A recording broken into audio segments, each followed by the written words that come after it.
Testing 1, 2, 3.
Okay.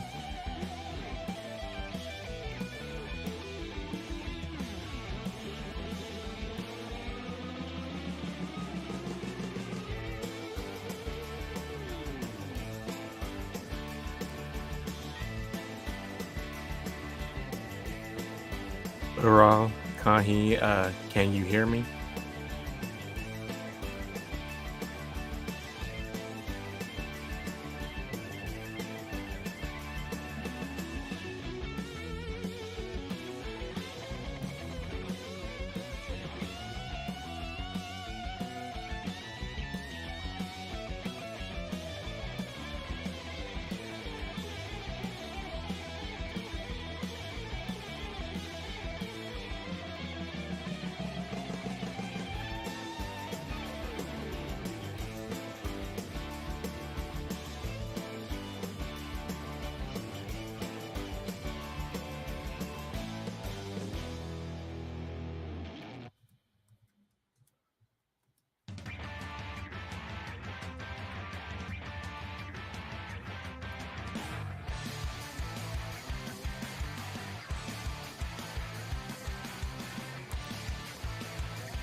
Hello?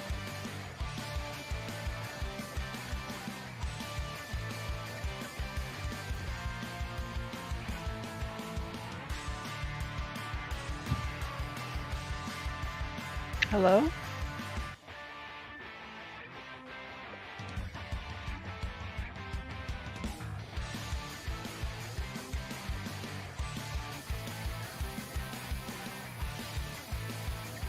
Can you hear me okay?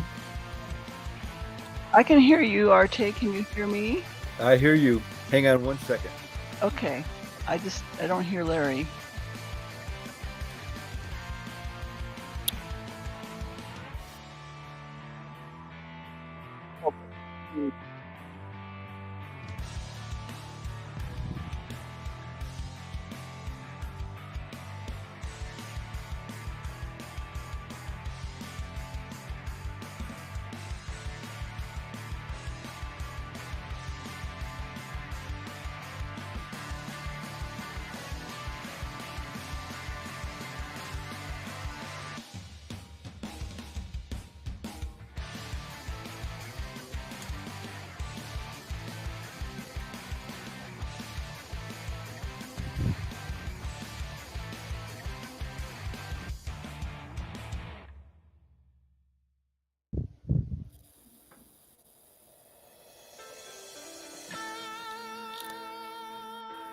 All right. Can you still hear me okay?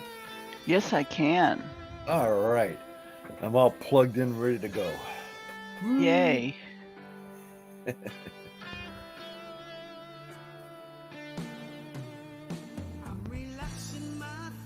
I don't think Larry has a setup, though.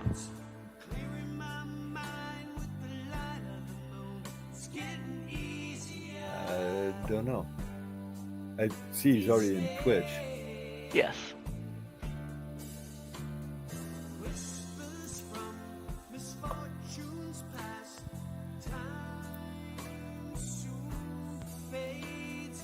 Took me a while to find the email with Oh, with the website in it? yeah. A Ninja website? I bookmarked it.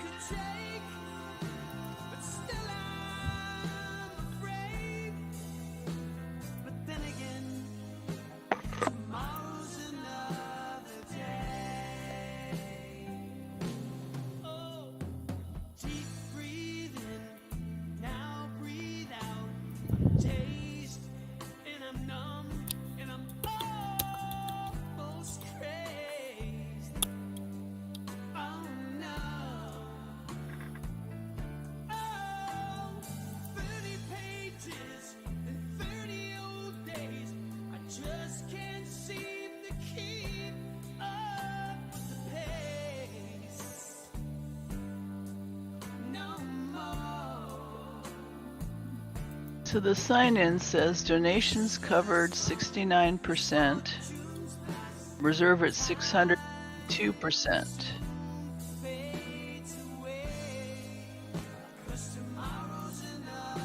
So does that mean we're short of donations, or we're have an excess 6 times the reserve we need? We have an Hey, matter of fact, we have an excess of 6 times of what we need to keep the That service wasn't going. me. I'm not Murphac. Oh, okay. Hi, Larry. Hey, Larry. He's the other Murphac. Okay, that was Susan. So Okay, thank you for the explanation, Arte. You're welcome. So we're 6 times what we need then. Yes. Let's see. My game is downloading a very lengthy update. Yep. You haven't been on in a while, huh? Not for a month. I just come in once a month for the tours. Which really I would like to roll a new tune and just do her like from the beginning to the end.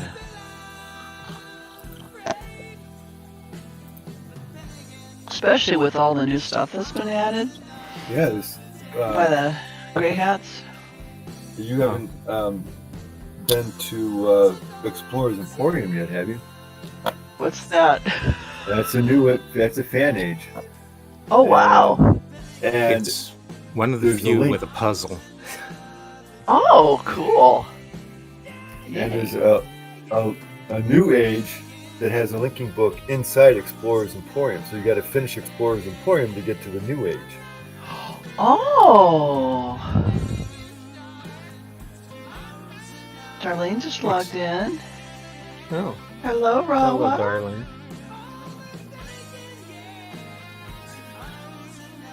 And so did Etain Chan You call Cho her Rawa. Hair. I always call her Rawa. Isn't that one of her nicknames? Mawa? No. Oh, Rawa, Mawa. Oh, no. I'm so sorry. Although Sorry. On the I only had one Yeah. sip of coffee. Blame the lack of coffee, please. on the monogram I made Like for these her, sounding I called her Dawa. Oh, Dawa. Darlene A. Watson. Darlene Oh. Watson, DAWA. Okay. She'll answer to all. I don't think she'd mind answering to Rawi either. She must be awfully proud of her son, who's so well accomplished and just humorous and, well, hilarious. I've kind of read some of the Discord chat that Rawa exchanges with Larry and what's his face? Arte. Oh, what's Sorry. his face? I told you my coffee hasn't kicked in yet. And You need a double espresso or something. yeah, I do. I need just an IV drip too. And he's hilarious. Raw is hilarious. Yep. Although she's not Darlene's only child. He has a sister, at least. Yeah. Oh, by the way, do you have the stream window open so you can see me? Yes. Okay. I mentioned a small surprise today. See. Yeah, that I don't recognize that object. Well, it looks like a bridge in that one age, but Yeah. oh, he's burying his chest. Look at that. Not exactly. Okay, everybody, Larry's shirtless. You better log into the stream. Okay, he's shirtful. Wow, that's the Cavern Tour Logo. symbol. Yeah. What does it say here? Myst. On the very top, it says No. Myst what? Myst Online Cavern Tour, and then Oh, on the bottom, very nice. It's on the bottom. It says Cavern Tour, and to me. Oh, nice. And you designed that yourself. Mm-hmm. Now, is that the same symbol that's on our T-shirts so we can wear in the game? That's correct. Okay. So basically, when you see me walking around with that T-shirt in the game, I'm doing it in real life too. Yes, Not which to is mention, appropriate for the last 4 tours. yeah. Not to mention that this shirt uh, is exactly like the one I wear in the game. Same with the pockets and such. You're raising the bar, Larry. Now I'm going to have to get a Guild of Instructors logo T-shirt for real. Yeah, I found out that there was a place across the street from my office that does these things. This cost me about $20. That's not too bad. No, not at all. That was basically pocket change. And then you probably haven't noticed, but this is a brand new pith helmet. The other one I had was tan. This one is actually white. You know, I noticed there was a difference, Hmm. and I was going to mention the helmet, but I don't know. I didn't notice the color change. Yeah. You I've got retired the tan one? I wouldn't say retired so much, but it's sitting in a back corner at the moment. Mm. However, this what had happened is that when I first ordered one, they didn't have one of this color in my size. So I had to. I was stuck ordering that color. Oh, okay. And this time around, I went back just for kicks and giggles and noticed that they had gotten this style in white. Okay. Hang on just a second. Hello. Hi, Zeke. Hey, Zeke. Gosh, everyone's mic is working first, right off the bat. Yay. Oh my gosh. I got to mark this down on my calendar. Yeah. Yeah, I had to disable the camera to get in Oh, really? Interesting. because I don't have a camera. Neither do I. Yeah, I sign in, join room with camera, and then I choose communications for my mic instead of the default mic setting. I think for some reason I have to do that. Okay, now that I'm here, I better announce on my buddies list. Well, first I gotta give what's his face, Arte, a lean I'm right. going to create an here. avatar just for you that says, what's his face? There you go. Anyway, I'm back, and now if you look at the stream window, this is the helmet I had before. Oh, hang on. Let's see. Oh, okay. Oh, More of So a you- yeah, beige sand colored. right. okay. So it And still the had other- the little strap across the front. Well, that's normal. That's Is it? part of the deal.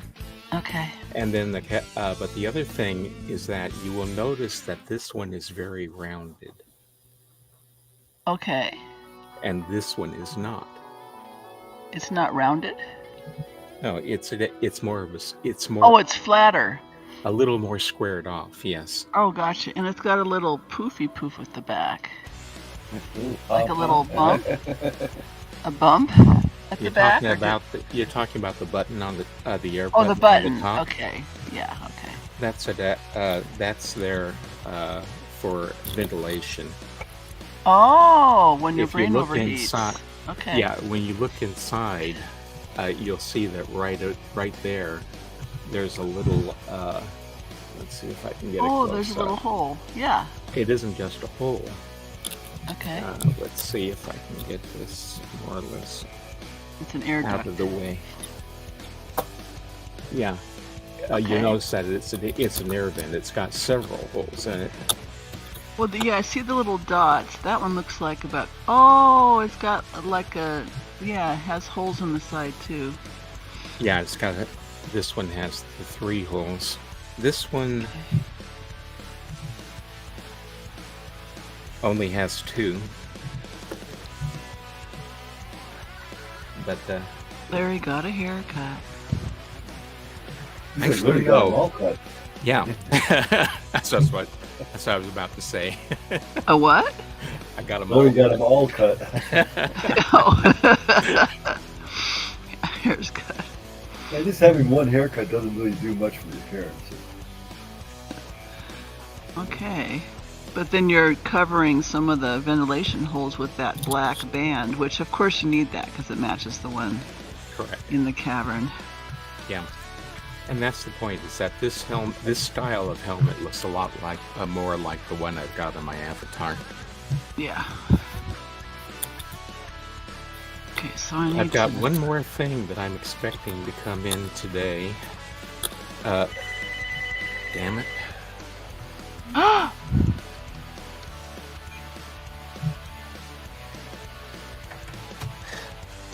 The number of spam calls that we get on any given day is absolutely outrageous.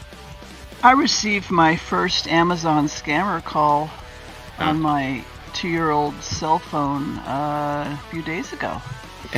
Who's enjoying the cloud? They found me. They will eventually. We were talking before about the CavCon, and yeah, donations last month only covered 69% of operating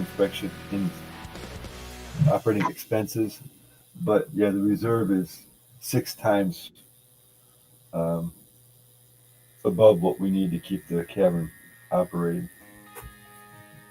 Oh, so that's how that works. The 69% relates to the monthly contribution, but the cumulative is 6 times what we need. Correct. Almost up. Wow. Yeah. The idea is that if the contributions are more than they need for given months, then they sock them away for future for the future in case they get they have short months like this one. Okay. Let me check. Shiloh O'Brien is back this month. Mm-hmm. I missed you last month, Shiloh, because you're the best at playing Stump Larry. And you weren't here. I noticed you weren't here. Did you lean left on me? Yes, I did. Arte, okay. It wasn't a coordinated lean, so let's do this again here. We need to synchronize lean here. Okay, thank you. He forgives me for calling him what's his name.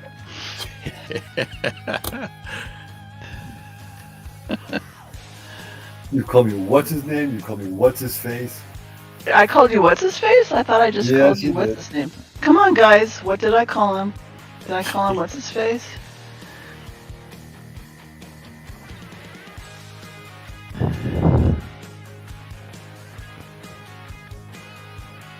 Caver's not getting the feed. He's not getting Twitch. Refresh your... Well, if he's not getting the feed, he can't hear me probably. Refresh Twitch, I guess, is the solution. Let me type that in there in case he can't hear me. Oh, I did say what's his face? Darn. She tattled on me.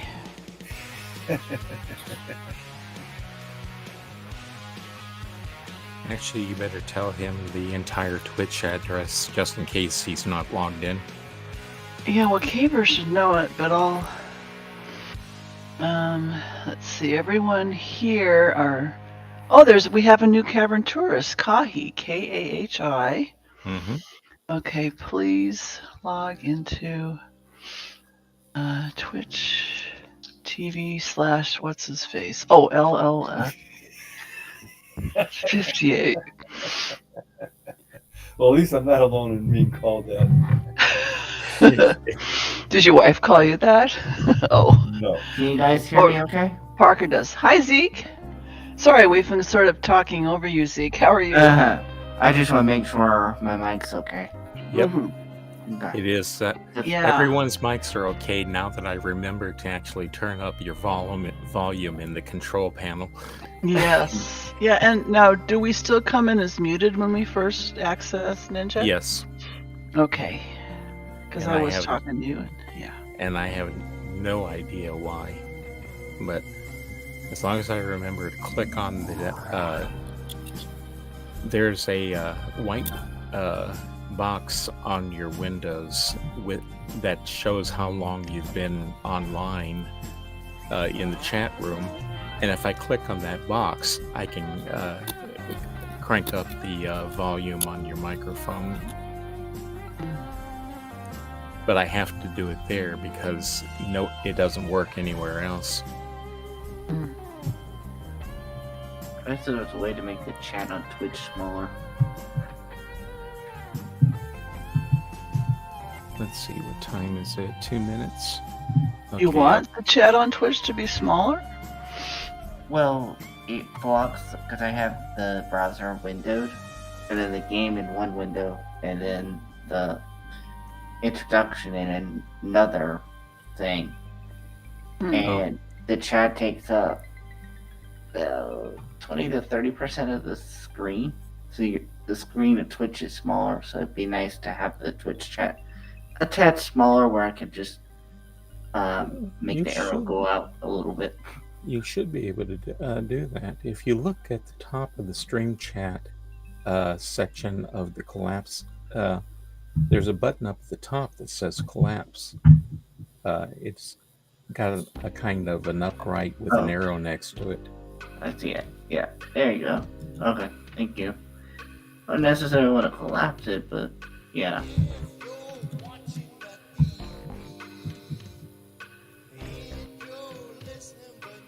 Gosh, we've got 2 minutes to go for the tour. Let me check my buddy's list to make sure. I was gonna kill the audio. Jeopardy. I was gonna kill the music. And I forgot to. So let's open up. Oh, we don't. Well, I'm gonna have her buddy Mirrobot, even though we don't need Mirrobot by typing. Actually, we shouldn't need that for the rest of the tours, I believe. Right, yeah. Right in the middle of typing, please buddy Mirrobot, I thought, well, we don't need him, but she might want to buddy him anyway. Oh. Okay. Yeah, for her own purpose. He or she. Yeah, it might be a good idea to do that, too, because just in case we have newcomers, they don't know what it is. And right. So at least it's still there. Yeah. Okay, let me check my buddies list, make sure everyone's in the hood. Robots in Agura. I call it Agura. Larry calls it Agura. That's the more accurate way to pronounce it. Is it? Okay. Yeah. That's how I heard Rand Miller pronounce it. Well, there you go. Then that's lore. Could be, or he could be mispronouncing it. Rand mispronounce his own game. I mean, think about it. Okay. They are part of the story, so they don't know how it's pronounced either. Rand Miller doesn't know. Okay, you're about to be booted from the game. You're in YouTube. Oh no. It was nice knowing you, Zeke. Bye. Just kidding. So Dreamer 3 is in the Nexus. The Dreamer 3 is I'm hoping Dreamer 3 is actually listening to Twitch. Instead of Big Brother watching you, Big Sister is watching you. Yes, exactly. Well, that's why I rolled this new avatar that's specific to the tours, so I could buddy all the tourists, so I could herd cats. I almost said herd chickens. What is wrong with me today? Okay, so it is now 1 minute after. Do you want Zeke to start there's really no instructions, but... No. At the today's stream tour, as well as the remaining ones of the season, are all going to be stream only. So you can go ahead and have a seat because we won't be going anywhere live. I'll just post the text that I have just in case. Unless you want to do the introduction. The reason why we're meeting in Uru Live today is just so that you guys have the opportunity to chat with each other. If you want your chat to be visible on the stream, You can always join Twitch, in which case you'll be able to use the chat function in the stream.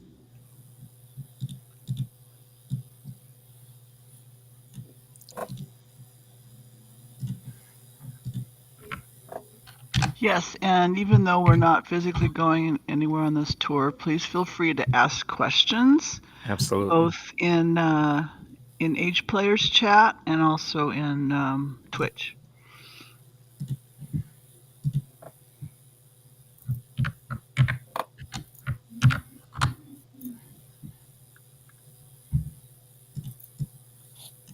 Yeah, Zeke's posting instructions as if we were physically touring someplace. And I'm so glad Murphat came, even though we don't need him for special effects. It's always great to have him with us. Mm-hmm. Exactly. Let me make sure that his microphone's up. I wasn't expecting him to show up, so I didn't. I switched my views. Let's see. There we go. Susan RT Zeke. Oh, So these last 4 tours are going to be stream only, and they're of Myst 5, End of yeah. Ages, the standalone Okay. game. He isn't in the. Okay, What if he any- isn't in the chat room. I thought that's what you meant. So So Murphat's not a ninja. right. Okay. And oh, I messed that up, didn't I? To bring my Larry will do his webbrowser. best not to spoil Myst 5, because Kahi says he or she just started playing it again. But just be forewarned. Yeah. Well, we're not going to explain how to solve any of the puzzles, so that should be okay. Let's see. And I need my So you Myst get 5 a has window back. puzzles. warning. Strictly lore and background. Is the cleft in Myst 5? Dreamer asks. Yes. I don't no. remember. Yes and no. We're going to be starting out with the cleft caldera, and and in Myst 5, you never see the cleft itself because you're just in the volcano. Speaking of which, if you're looking at the stream window, I'm standing on the volcano looking down at the cleft.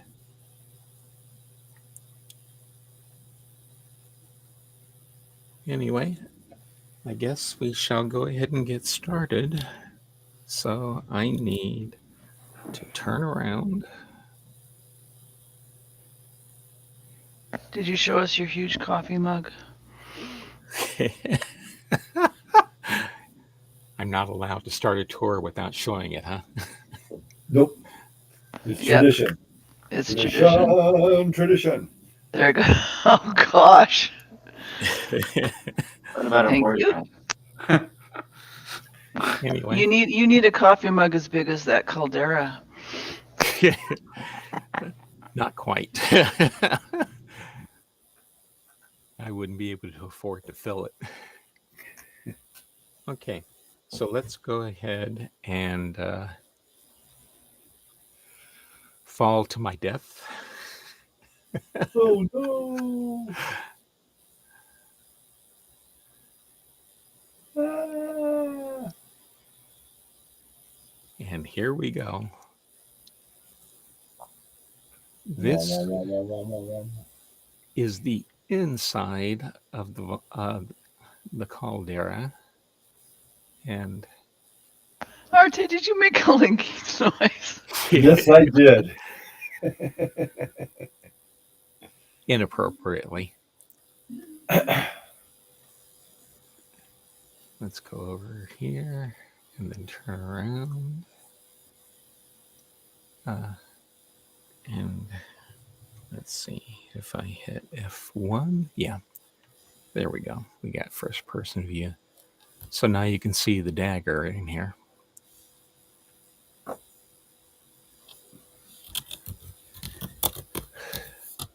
The volcano in the where the cleft is located is never identified by name.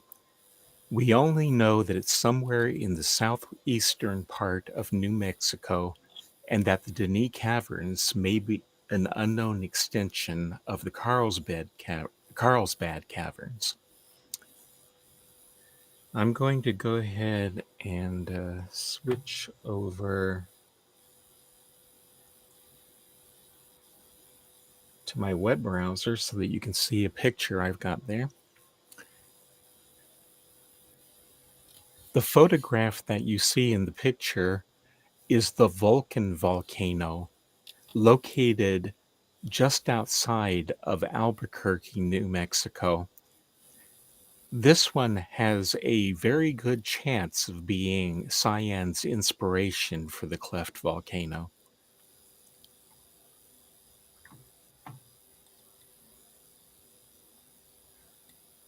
The basin that Albuquerque sits in has no lack of them.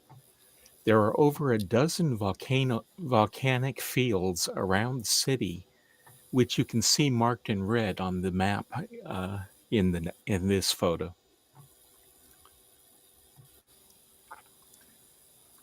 The fields all have several separate volcanoes each. The Albuquerque Volcanic Field, which is where the Petroglyph National Monument is located, has at least 3. And that's here, right just to the west of Albuquerque proper. And it's that means that the Vulcan volcano is about 4 or 5 miles away from the city.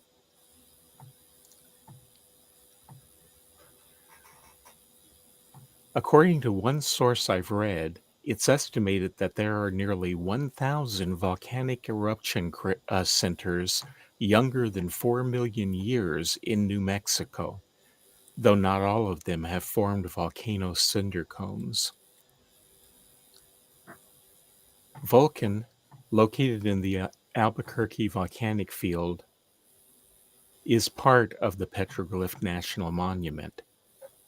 Rand Miller, when he was young, his family lived in Albuquerque for years, so there's a very good chance that he may have traveled and seen the Vulcan volcano and has the memory of it and had the memory of it in the back of his mind when he began working on Uru. Or I should, Uru. I'm sorry, can you point on that map to where the Vulcan volcano is?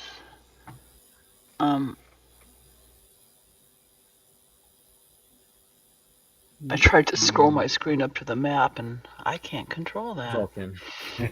So it's right about here.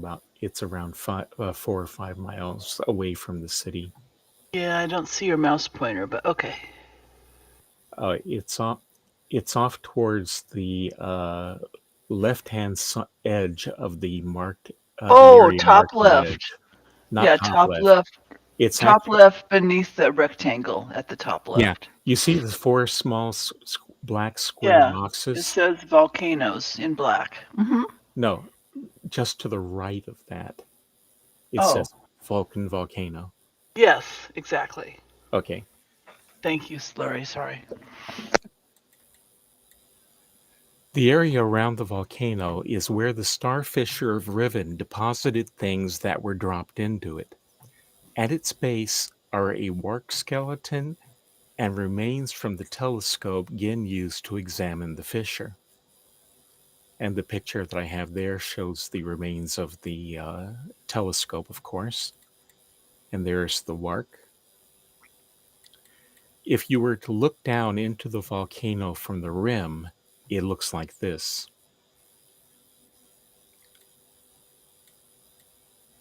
And of course, the giant one of the giant daggers that Catherine created and had appear in Riven uh, wound up falling into the volcano rather than alongside of it.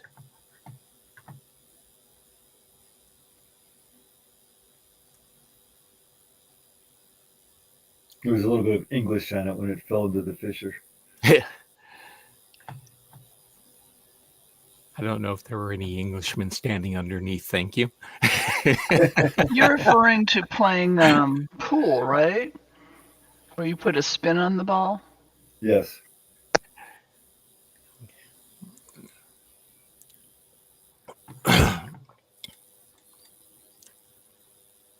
When a Baru was freed by an explorer completing the path of the hand, it ran into this volcano and joined a colony that lived in the Great Shaft and in other locations in the Denis Cavern system. Many were seen in Kavir when Dr. Watson began his quest to liberate all his quest there. In the caldera, there are a number of petroglyphs marked on the rocks.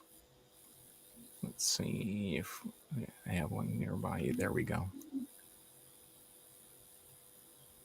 If I remember correctly,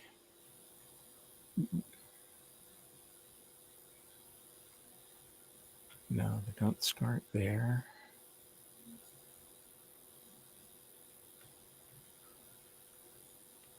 Okay, where the hell? Isn't it the one just to your right there? No, I'm looking for the first one, and I forget where it was. I thought it was the one, the rock in front of the rope ladder. Let me take a quick look. No, oh, here it is. This is the first one.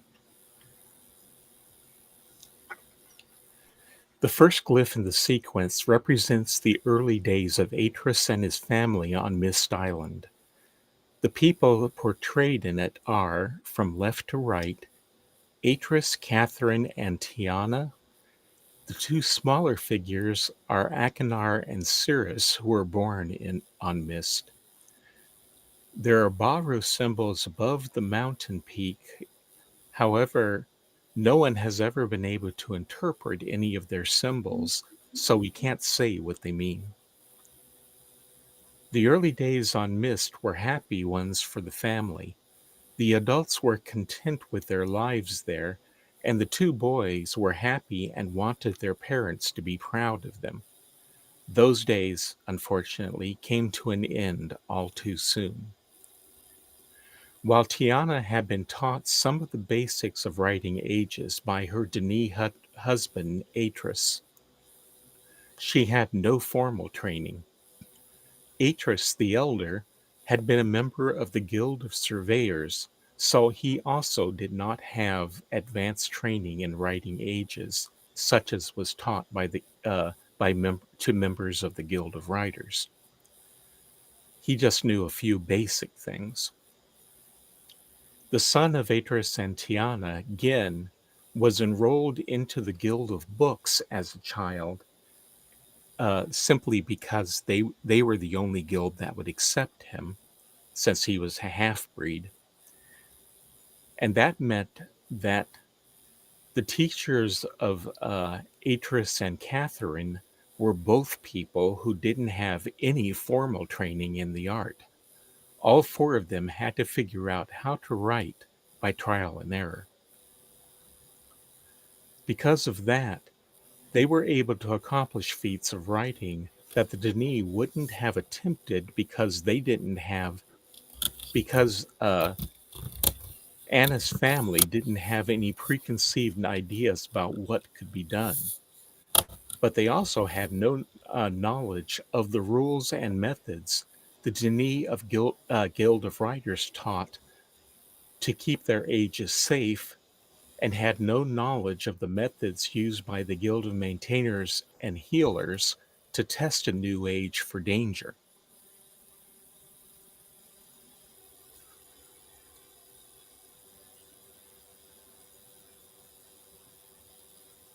The next glyph should be over here on this rock.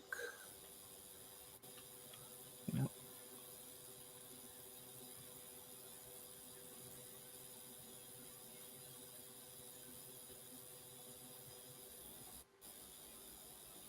Excuse me, I got that mixed up. This is going to be the...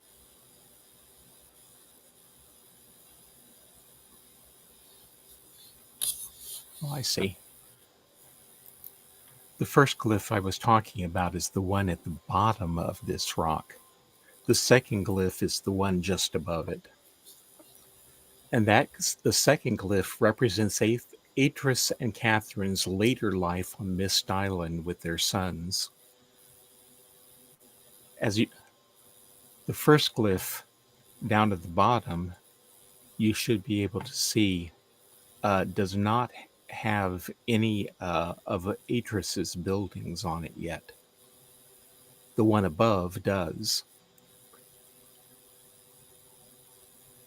And that was the later life of Atris's family on the island.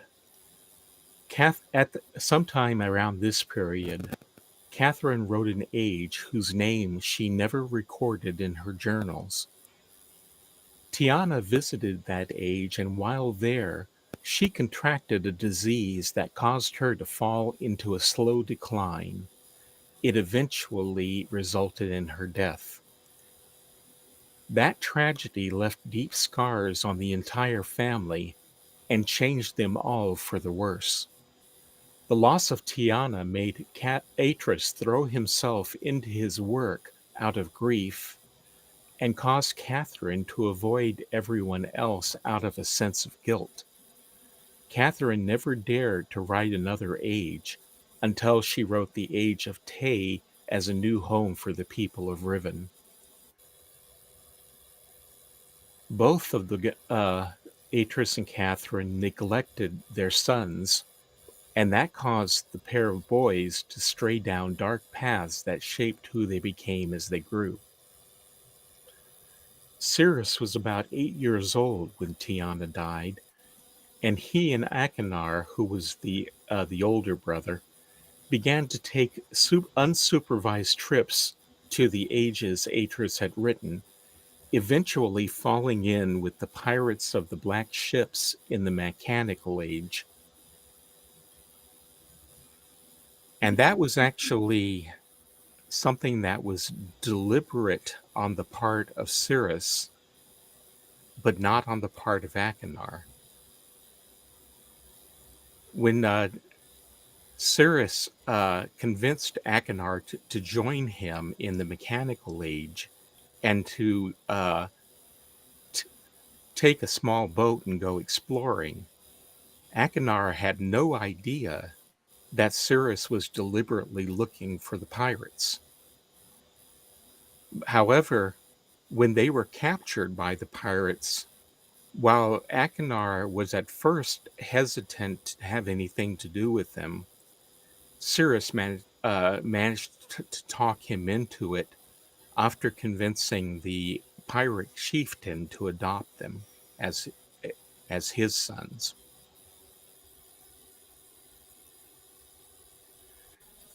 Being raised by the pirates gave Cyrus a taste for domination and wealth, and it gave Akinar a taste for hunting and killing. Now we move on to this one, which is glyph number 3.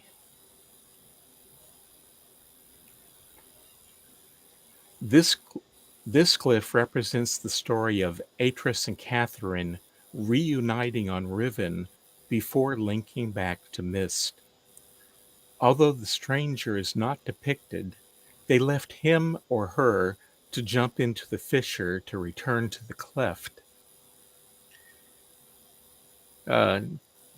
Arte and I were having a bit of fun talking about that. Is basically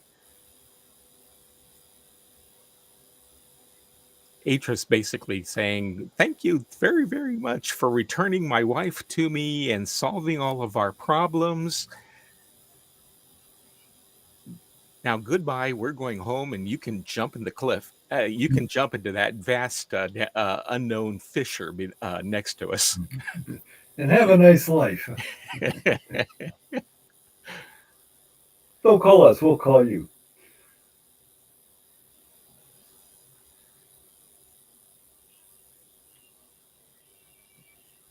Well, it wouldn't be quite that because They Atris had would have this known book. that the Myst book would still have been where the Atris or the stranger touched it and wound up on Myst in the first place.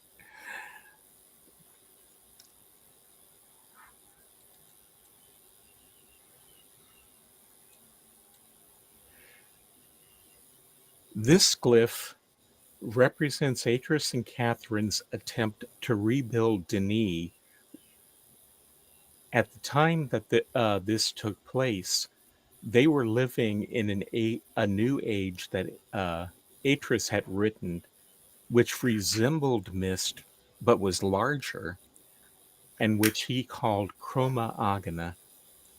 They had decided to try and find any survivors of the fall of Denis, and and during that time, among the other ages that Atris had written, uh,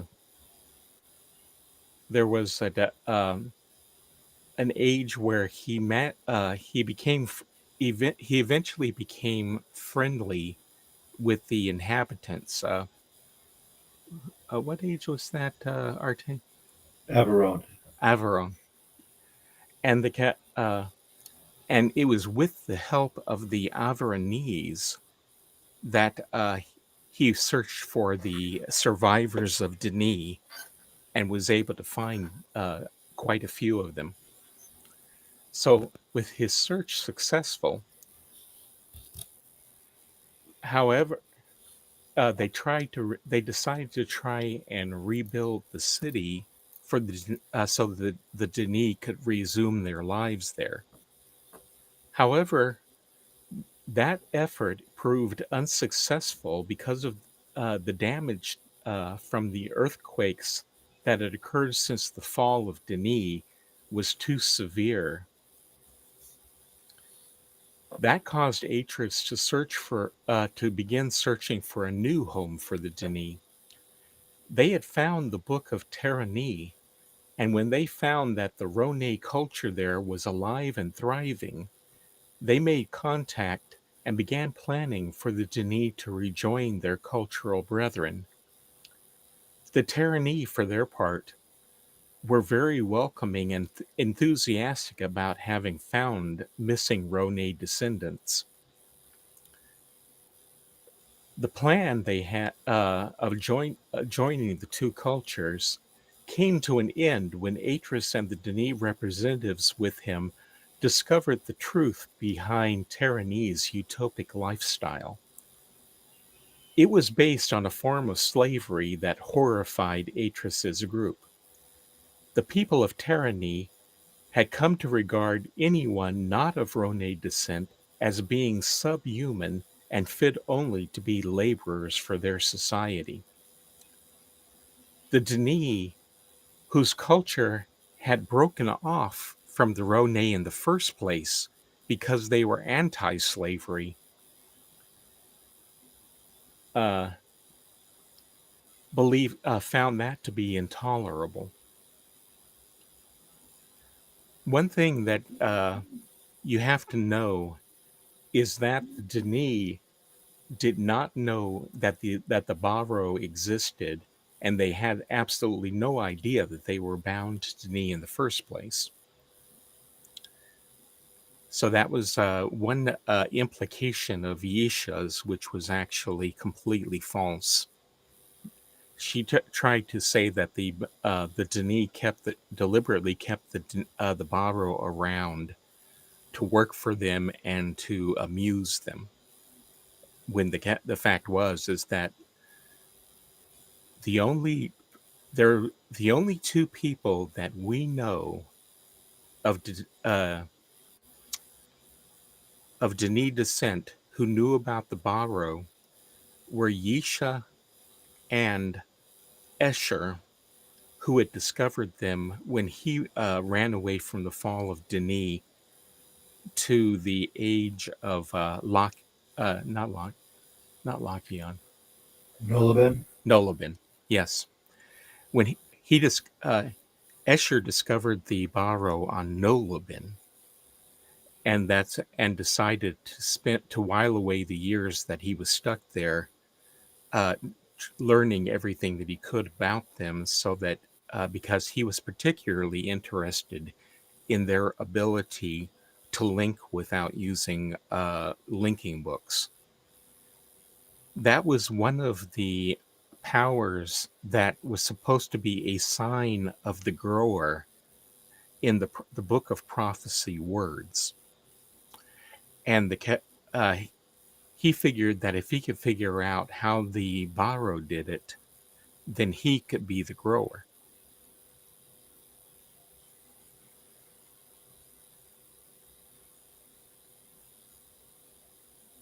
However, before any real conflict could arise between the Denis and the people on Terrani, a plague began to spread that targeted the Terrani and caused the majority of them to die.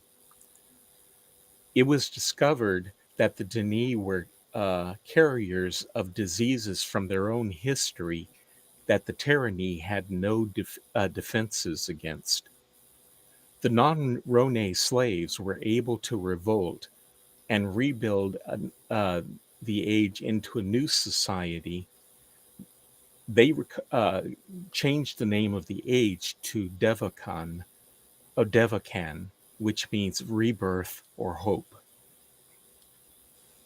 Atris and the Denis returned to Earth, where Atris decided that the only real solution for the future of the Denis was to write a new age where they could go and live in peace. That was the beginning of Relishan.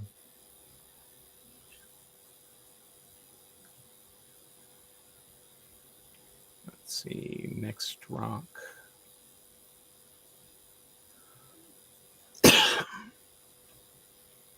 It's not that one, so it's got to be that one.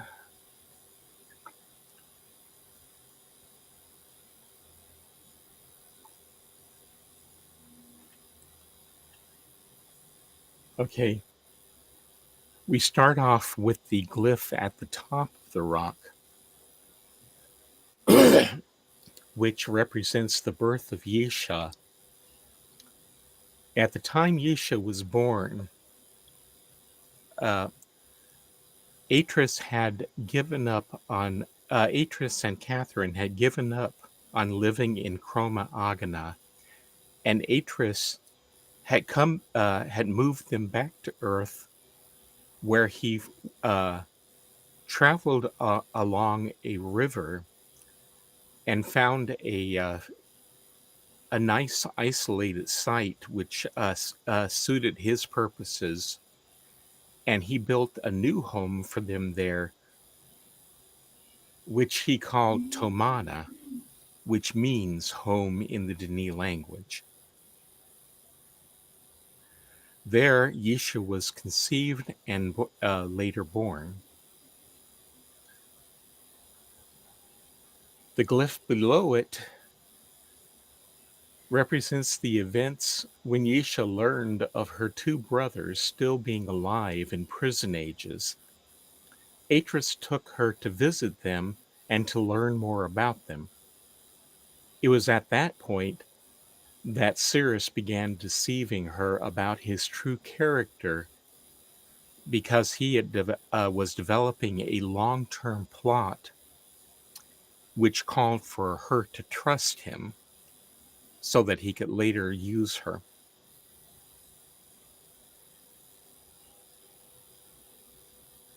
Okay, next glyph.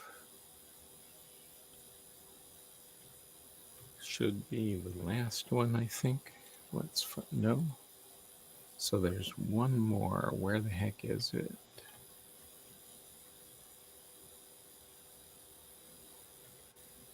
Oh, there it is, right there on that side of that rock.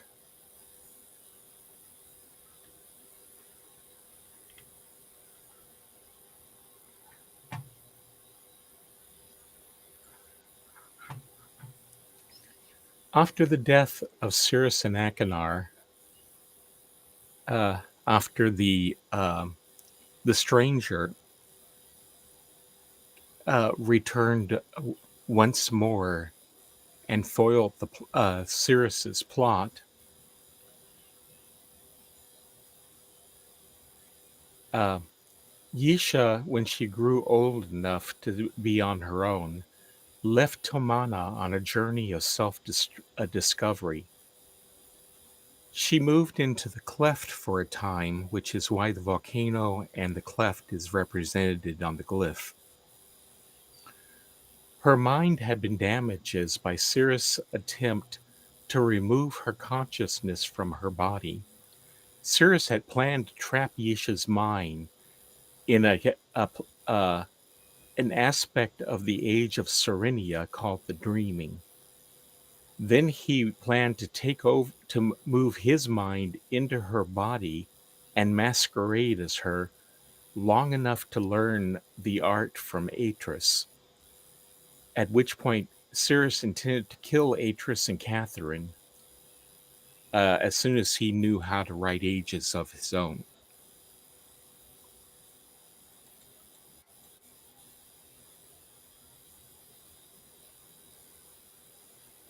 Let's see. Do we have two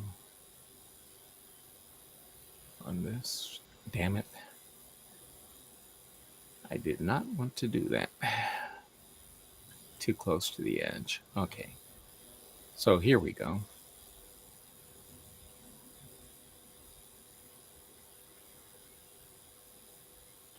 The first glyph that we're going to look at on this rock is the one on the left.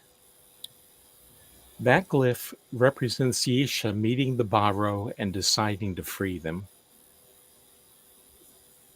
That was a project that was to become her life's work. She latched onto it more or less like a. I'm sorry. What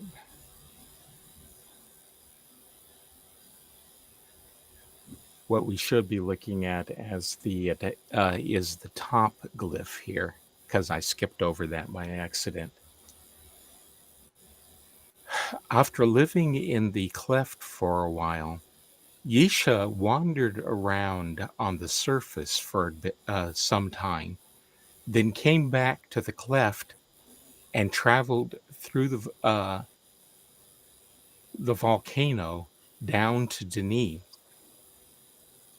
While exploring Agra Island, she crossed paths with a man named Callum, a surviving master of the Guild of Writers.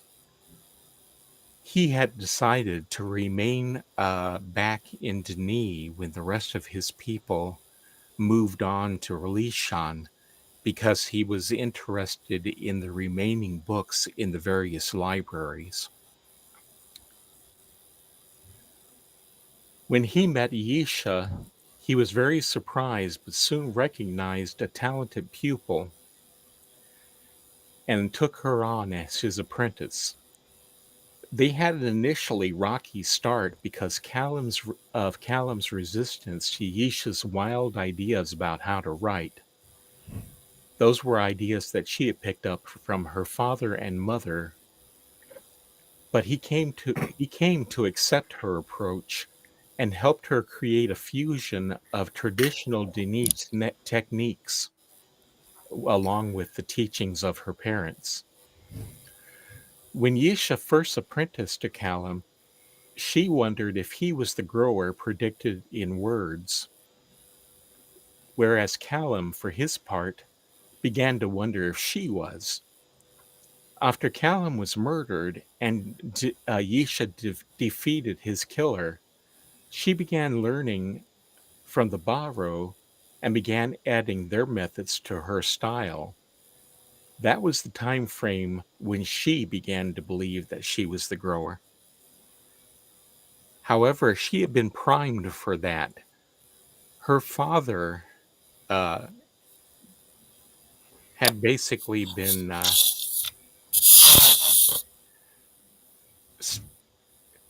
more or less in indoctrinating her with various concepts from words. For instance, his nickname for her was Desert Bird, which is a phrase from words.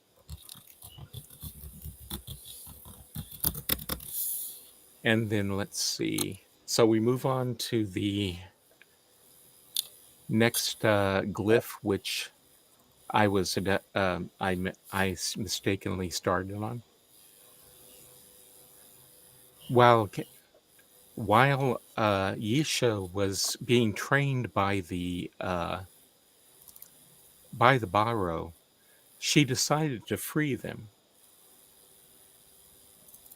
and she latched onto it sort of in the way that a drowning man would grab a life preserver, because it gave her something to focus on other than the fact that she had some really terrible events happen up to before this point.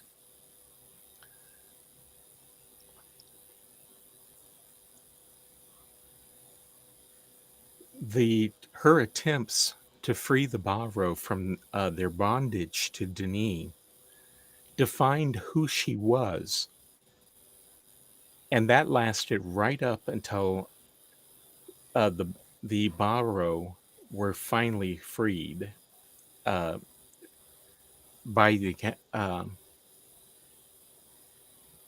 and I'm not going to go into detail about that because Kali is still playing Myst 5.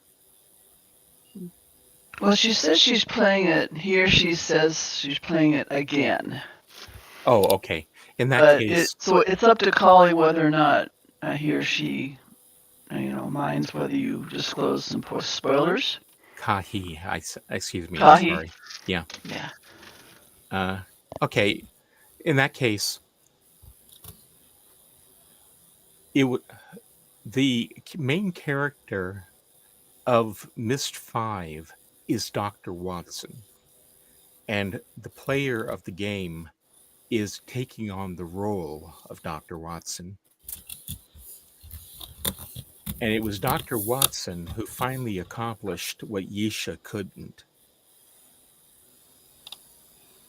This glyph looks like it's her formulating her plan to where explorers were called to Denis and followed a quest to free Baro one at a time.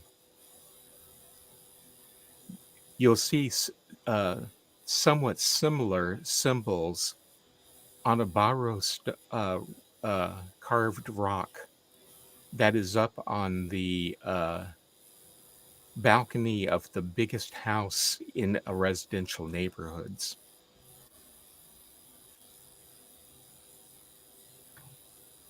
And then we have one more glyph on this stone. Let's see. Ah, yes. This glyph uh, may go into slightly more detail about her first plan to free the Baro one by one.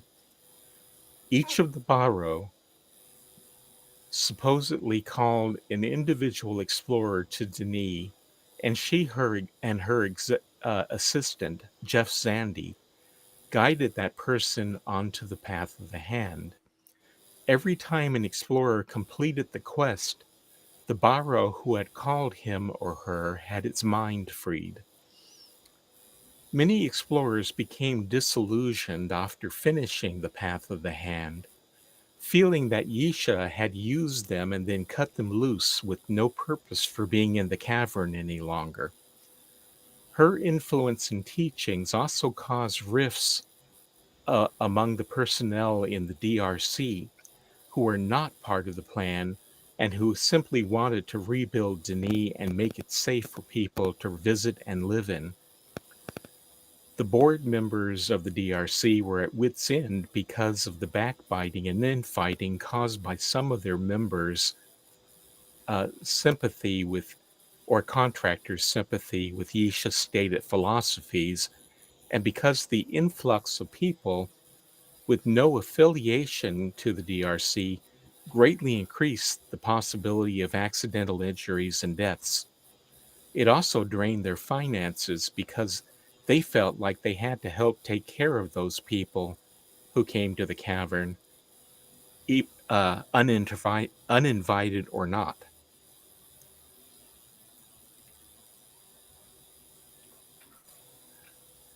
And then finally, let's see, I need to turn this way and look. And the final stone has a glyph on it that represents the time when Yisha was concentrating on the secret of the stone tablet that bound the Denis. The second person in the glyph is her nemesis, Escher. Escher was a Denis survivor who also thought he was the grower of the prophecy and who also wanted to claim the tablet.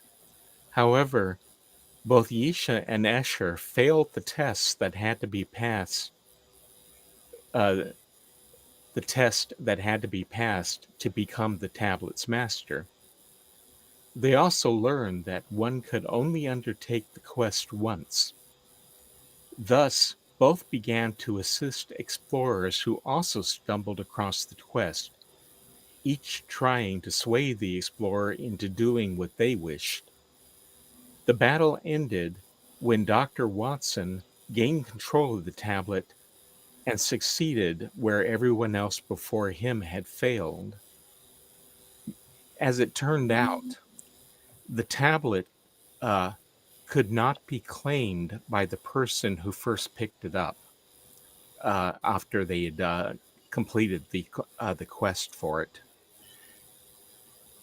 That person had to give it to somebody else voluntarily, and that person would be the new master of the tablet. Provided they didn't fail the quest to begin with. Yeah. Yisha and Escher, of course, completed the quest, but when they tried to take the tablet and use it themselves, it basically became insubstantial to them again and returned to the pillar where it waited for the next person to try and claim it. So, in other words, you could not, being selfish would not allow you to claim the tablet. And both Yisha and Escher tried to be selfish with it. Anyway, and that is it for the caldera. Do we have any questions? Oh, not quite as done as I thought I was. Let me see. I don't see any questions. Okay. The one thing I wanted to point out before I go on to the next place is that you will notice that there are some critters fluttering around in here. First, we have what look like butterflies. I'll be talking more about those in the next place we go to. And the other thing is, if I can spot any, here we go. If you see these black spots fluttering around, those are fireflies. But because it's light in here, you can't see them glowing. Oh, I take that back. Here in the shade, you can see them glowing a little bit.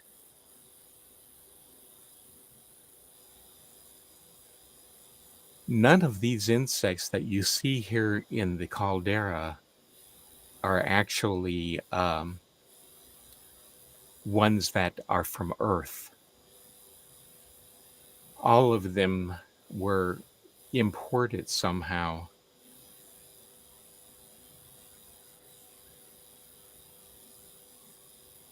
from other ages, and we're not quite sure how that happened. The best guess is that they may have somehow gotten caught up, with an explorer linking back here.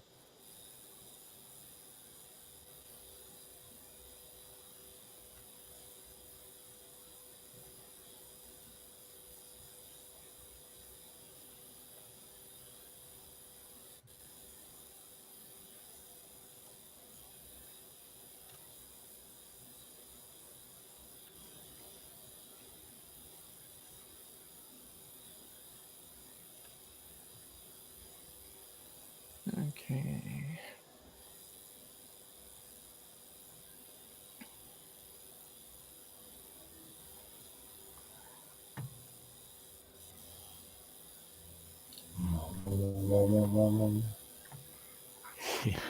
Oh no.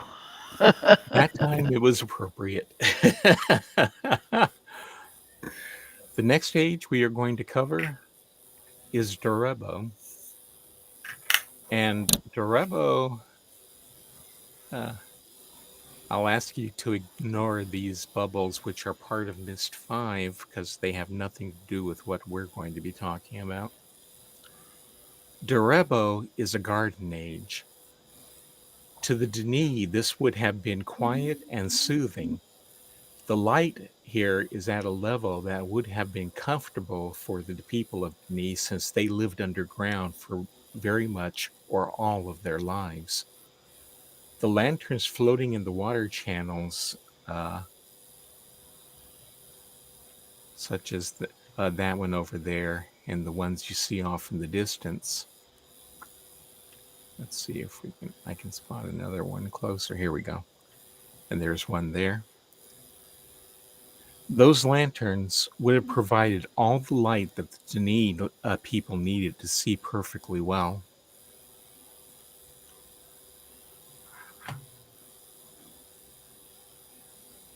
We don't know when Direbo was written, and unlike the Garden Ages other than Edergura, it does not have the traditional fountain or seating areas that were so common in Garden Ages that were written during the Garden Age binge of, that was the Denis Century 8100, wasn't it, Arte? Yes. Yeah.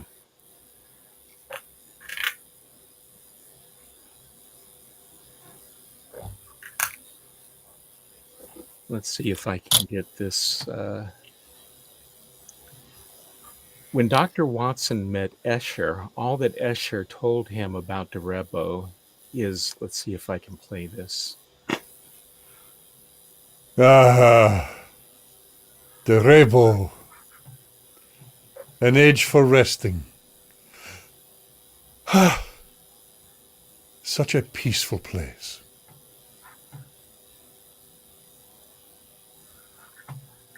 Okay, let me get the video back up. A problem I'm having right now is that every time I go, I need to open up something else. My game minimizes for a reason I do not understand. So anytime I do something in the pit, we're gonna lose the picture. So other than outright stating that Direbo is a garden age, Escher didn't say anything useful about it. The garden was used by both Yisha and Escher to direct people who were on the quest to claim the Barrow stone, the Barrow tablet, and they used it to send them to the ages that were involved.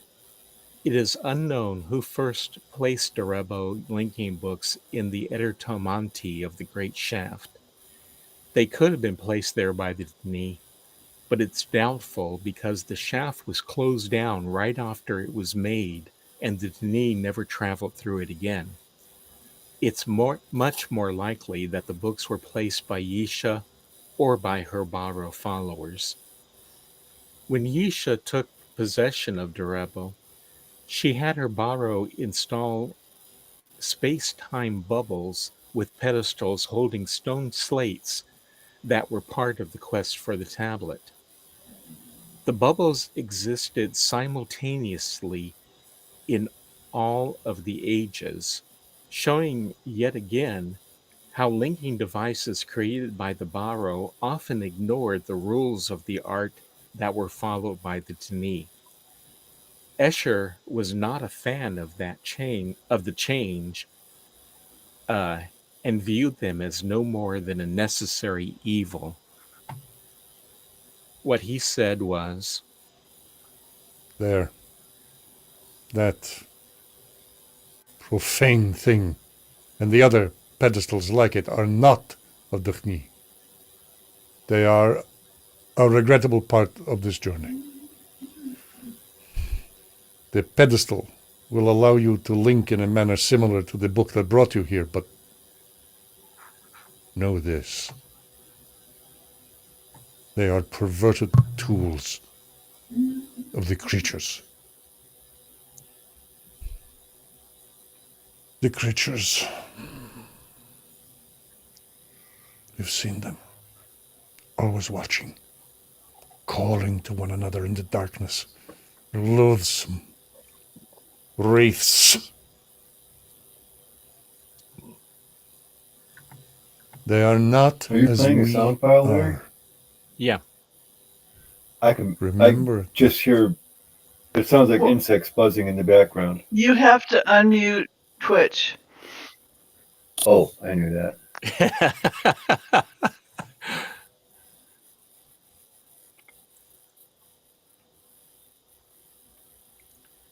Okay, let's get the game back.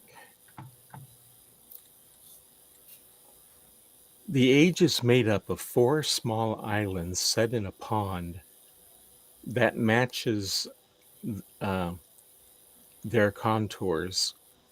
The pond is not very wide, and there is solid ground on the other side of it. There are 4 channels radiating out from the center of the islands to the outer part of the pond. And those 4 channels, hang on just for a second. I'm going to go ahead and bring up my web browser. Okay. The photograph that you see here shows Direbo from above. I'm not quite sure how well you can see, but it does show you a kind of overview of the 4 islands. So let's go back to the game.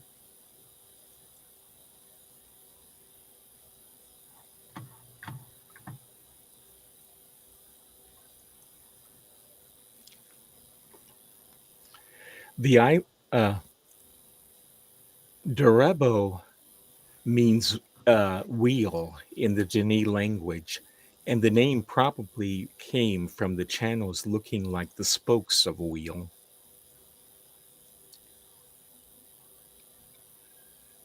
The islands are connected by 4 arched bridges. Scattered across the landscape are tall standing stones that are rough and uneven in height. Natural pillars form through different geological processes. Some are created by the cooling and contraction of lava, while others are created by from while others result from erosion of softer rocks by wind, water, and ice, leaving behind harder cap rock. But there are no clues in Direbo that explain how these pillars came to form here. The pond around the islands. Let's go ahead and get over.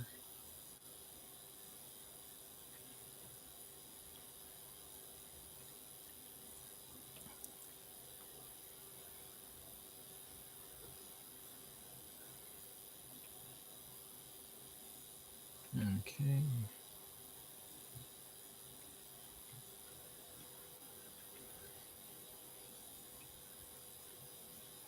If we can find a place that's fairly well lit.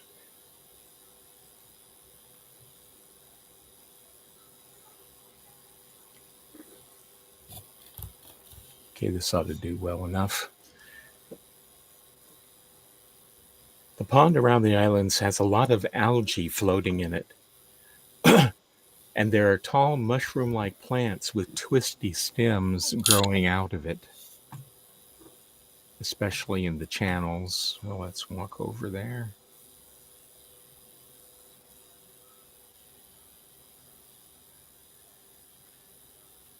Yeah, this is a better view anyway.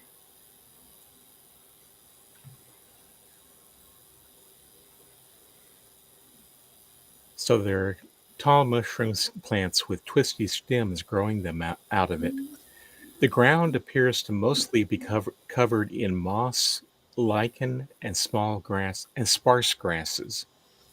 One of the varieties of grass here looks much like the panic grass found in other ages and on Relto. There are no water sources such as streams or rivers feeding or draining the pond. The idea that the water is static is supported by the presence of scum on the surface of it, which you can see in this view here. No place you want to go swimming.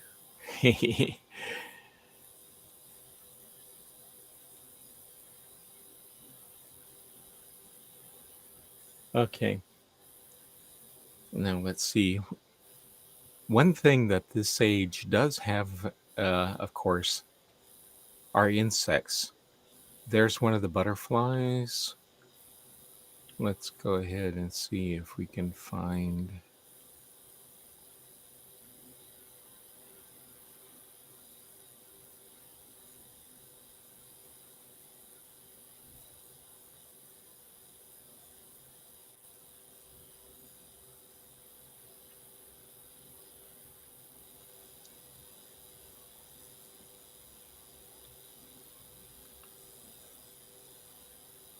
That, by the way, is the same kind of butterfly that's up in the volcano.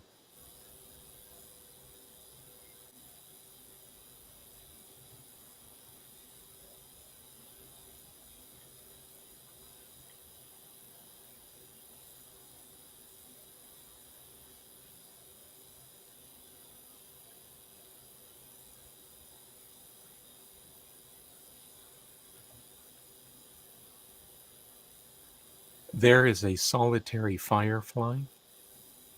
It's flittering around right there.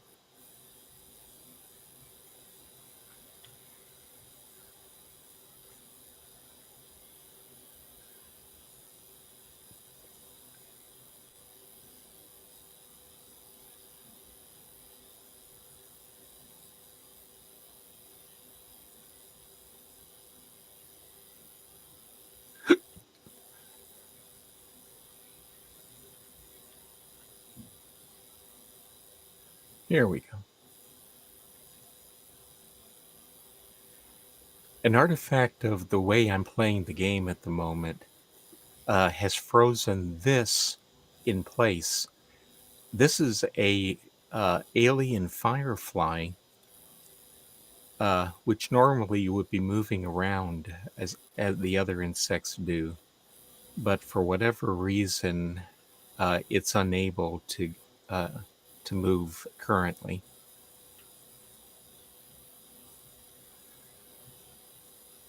Some of the things that we want to look at in this is that you'll notice that it has four wings that are very small in relation to its body. The body, unlike an earthly dragonfly, is only divided up into two, one isn't divided up at all. It's in one piece. So the head, the abdomen, and the thorax are all basically one piece, whereas they're separate on a earthly dragonfly. If you look at the very front of you, another thing to notice is that it only has four legs. It needs a helicopter sound effect. Yeah. So here's a better look at how the body is all one piece. And then the other thing, let's see if I can get a look at it from the front. Here we go. You'll notice that there are two eyes at the top of the head. They're kind of a blue-gray color.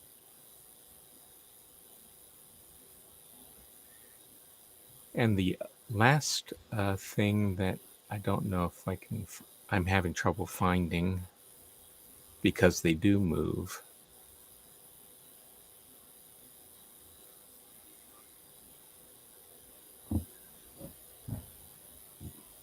Somewhere in here.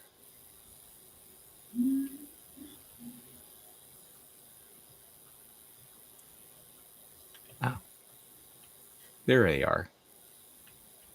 We have clouds of dragonfly. I mean, fireflies. And these are the same fireflies that are found up in the volcano as well.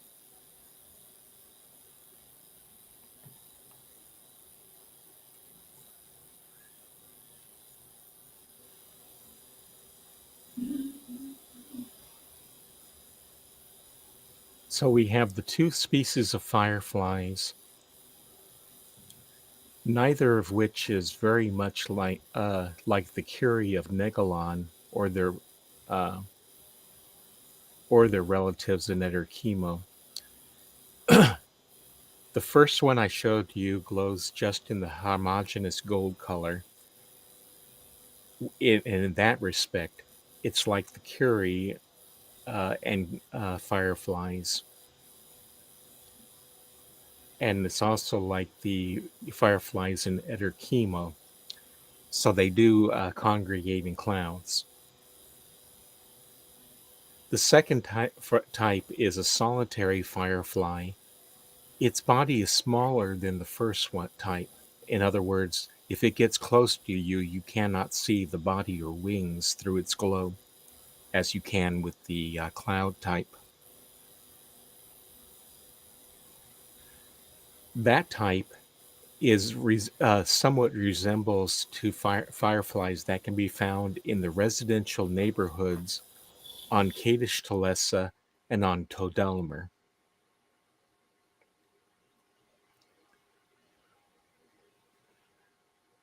The butterflies that I was talking about are the same kind of butterflies that can be found in the cleft volcano, and those butterflies are a differently colored variety of the crimson Kadish butterflies that are found in Lakian, Kadish Talesa, and in your Relto if you have the page for them. Since the insect cannot be found outside the caldera, they were probably inadvertently brought there, and it's probably by writing on the clothing of an explorer, Yisha, or Escher. I currently believe that Lakian is the original home of the insects, since they are also found there. The butterflies are not from Earth. We know that because they're like the like the dragonfly. Their head, thorax, and abdomen are all one piece, and they don't have antenna.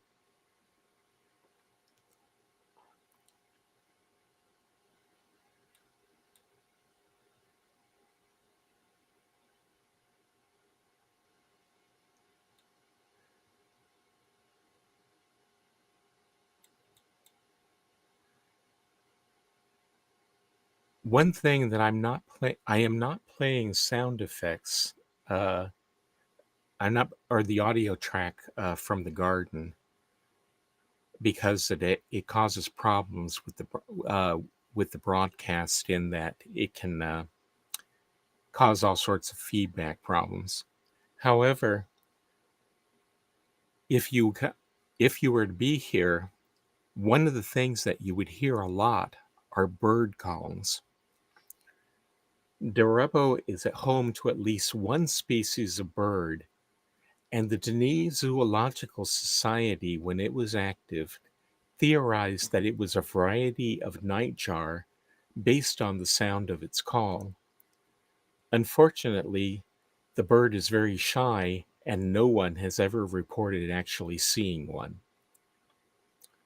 I've compared the sounds of Direbo to some recordings of different kinds of nightjars, and the sounds ap- uh, appear to resemble the calls of a great-eared nightjar to my untrained ear. And that is everything that I have about Direbo. So do we have any questions about that? Well, Dreamer did ask a question in Twitch, and I don't know whether you answered it or not. It's close to the bottom of the list. Mm-hmm. Do you think Yisha was mistaken about the Baro or deliberately misrepresenting? She was deliberately uh, misrepresenting them. She, as I mentioned before, had latched on to freeing the Bavro as being something that would give her life meaning. And for that reason, it's not too hard to understand that she uh, would do anything she'd had to in order to accomplish her mission. And that if that meant uh, telling blatant lies to the people that she spoke to, that's was the price that she was willing to pay. She was basically blatantly lying when she said that the Denis people knew about the Baro and had purposefully enslaved them and were abusive to them. She knew as well as anyone that the Denis people didn't actually know about the Baro. In fact, I take that back. When Yisha learned about them when Colum was still alive, and so he learned about them at the same time she did, but he died soon after.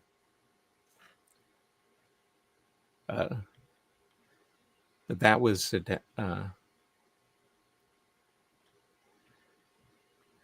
but the fact that she lied to people is not something I really hold against her. It was because she was pretty much desperate to do the right thing by the Bavro, and it was basically she was just trying her best to make explorers sympathetic to them and want to free to follow her quest to free them. So I don't think that the fact that she lied to us was anything particularly evil or malicious on her part. She was just doing what she felt she had to.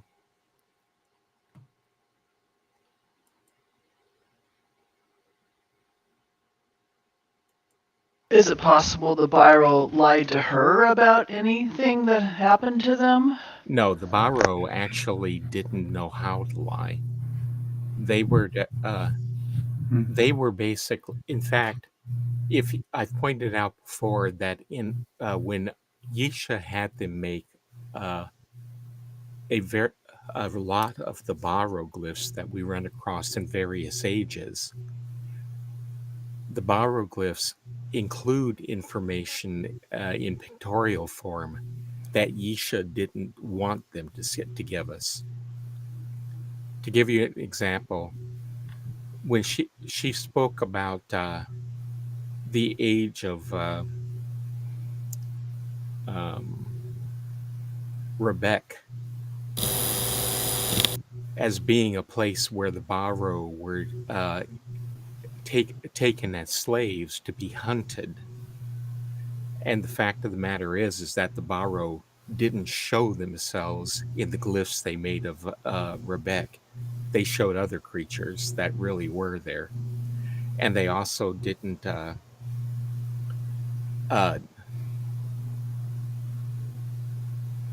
ba- Basically, they contradicted what she was saying, and so she scratched them out in Edurgura, and she did that with other things as well. But the But the fact was is that the Baro were innately more honest than she was, and often showed things that she'd really rather that they hadn't.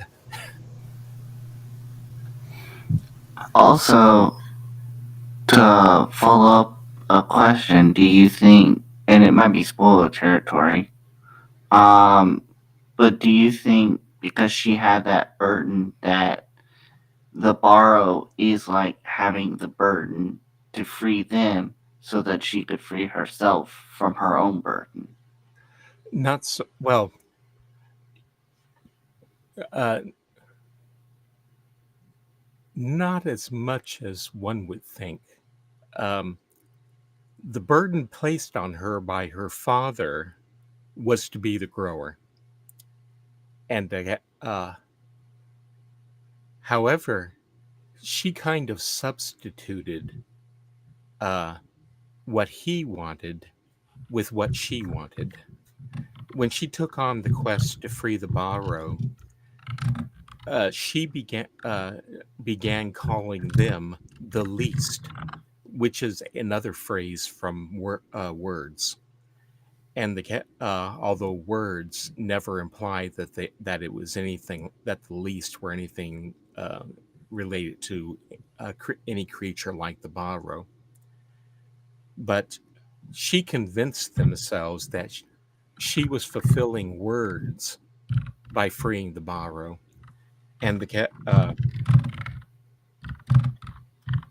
and when Dr. Watson managed to free them in her place, she took that as being she definitely felt like that was a lifting of part of her burden.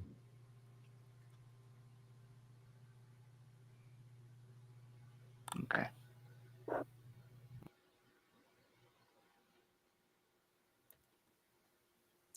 The next age that we are talking about now, and this will be the final age of the tour, and I've got oh 45 minutes to do this. Good enough. They only closed out my It took internet browser. I got through the Are you other okay, two Larry? a lot faster than I thought I was. Anyway, this is an age called Tahgira.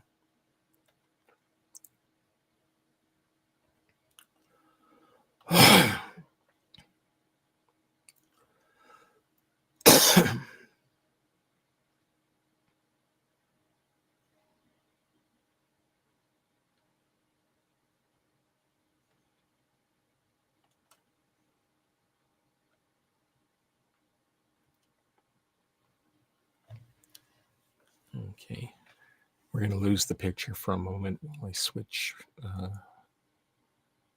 the scripts I'm reading. Okay, so now we go back to here. Okay. Tahgira was a Dni prison age Prison ages were written as places of exile for people convicted of committing serious crimes. As a society, the Denis didn't like to impose death sentences except in the most extreme of cases. But they weren't so forgiving. We're getting feedback from somewhere.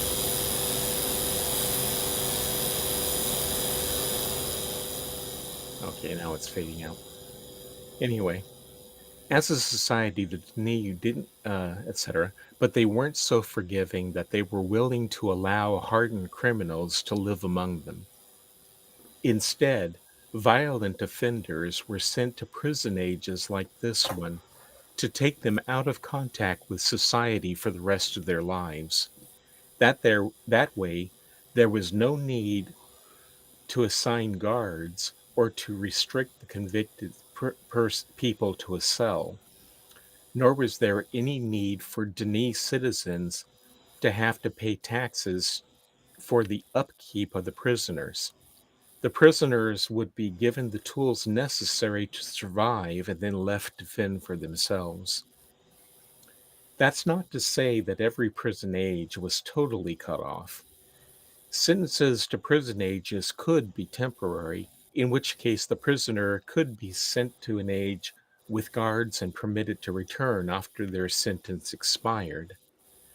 The Denis also had normal prisons with cells to hold people for short periods of time, and those prisoners were fed by the government. Technically, any age could be a prison age.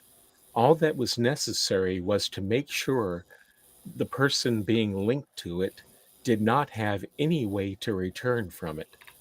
But in practice, prison ages were mostly written specifically to be prisons. That ensured that there wasn't a native population for the prisoner to contact, and it made it difficult for them to leave the confines of the age.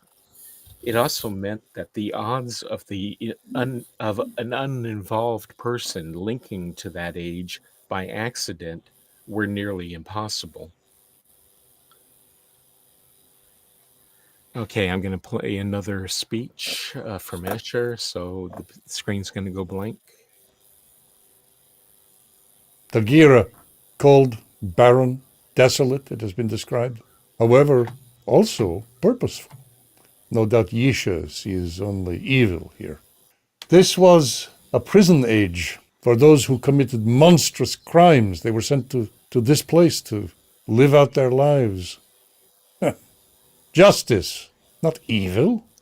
Do you not marvel at what the prisoners were able to do here with so little? Structures, food, life. As Daphne built, so they did here. These are their tombs, and as they died here, so did all of Daphne. Guilty here, but my Daphne was innocent. Okay, let's get this back up.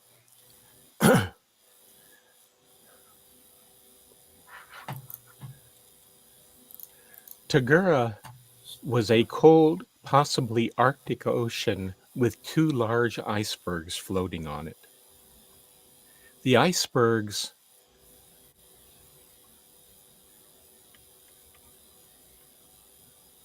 are tied together with metal cables. Let's see if we can get a look at one of them. To prevent them from drifting apart. Here we go. There's one of the cables, and there's more of it. The larger island across the bridge is where the linking book deposited people linked here. The smaller island is the actual prison, and the surface of it was partially covered in soil so that plants could grow, as you can see here.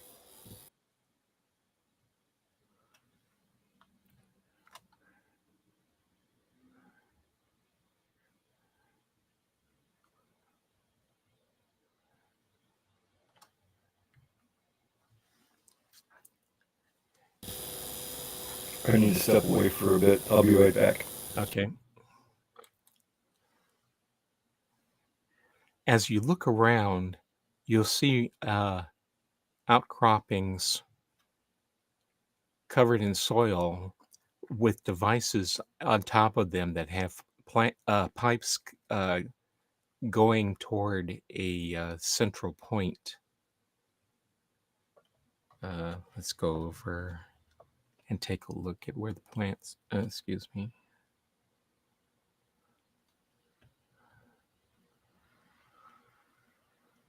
Can I get up? I have to go over here and up this.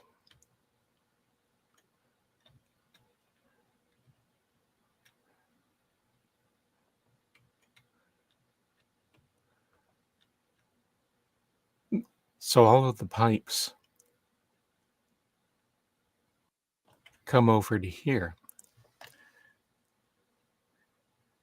Those structures that are separated at various places are boilers where steam was produced. They provided heat for the prisoners. It isn't known what they used as fuel, but whatever they use still works. I'm back. Yep. There are trees growing on the soil covered on various parts of the soil. Let's see if we can get a look at a better look. I'll head up here.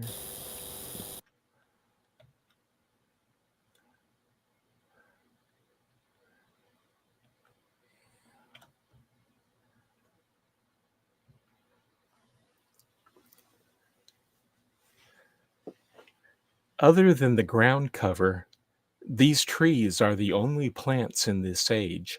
Because of that, it's possible that they were a source of food for the prisoners and may have provided other materials that they needed to live. The main source of food would have been the sea around the icebergs. It's a fairly safe guess that the prisoners here spent a lot of their time fishing. A bit of trivia about this age is that the idea of an age consisting of icebergs was originally thought up for another Uru age called Vinalim. The tree designs were originally intended for an expansion of Edergura, which would have been called Gura II. Tahgira is the only age in Myst 5 that was cobbled together from unrelated ideas that had been proposed for various ages of Uru. The rest of the ages in Myst 5 are actual ages that were created for Uru and were nearly complete when the online game was shut down.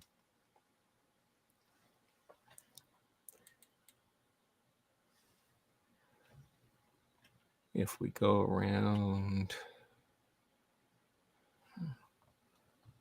down here and look up, there's another one of the boilers, but right next to it, there is a peculiar semi-mushroom shaped building, and this is more or less the center of the living area. The purpose of this building is unknown. It technically has 2 stories, but there's no obvious way to get up to the upper one. Inside the lower space, okay,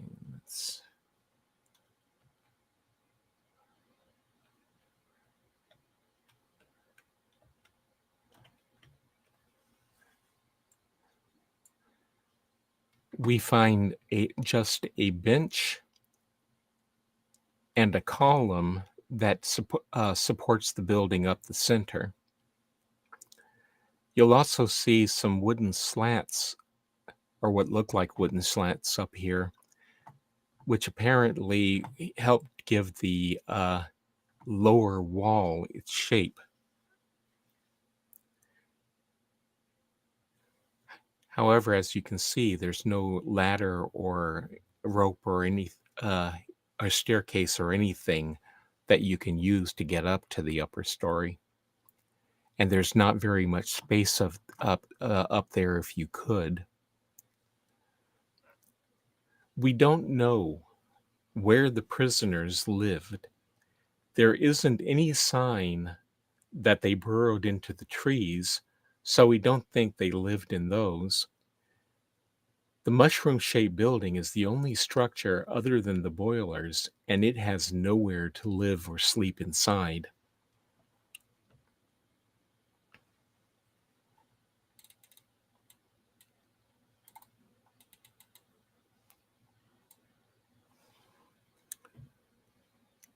And now, let's see, I need to see my feet. There we go. Okay, so let's go back down the stairs.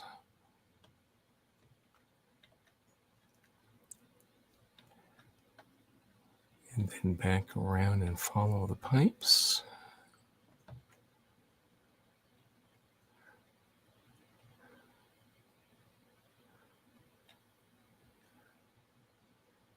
There is one last part to this sage, which I am going to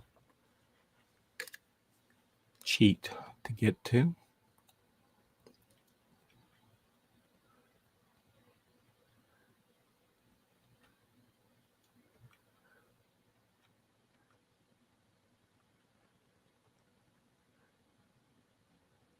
Okay. And the last part is this area here. Let's see if I can get a good viewing angle.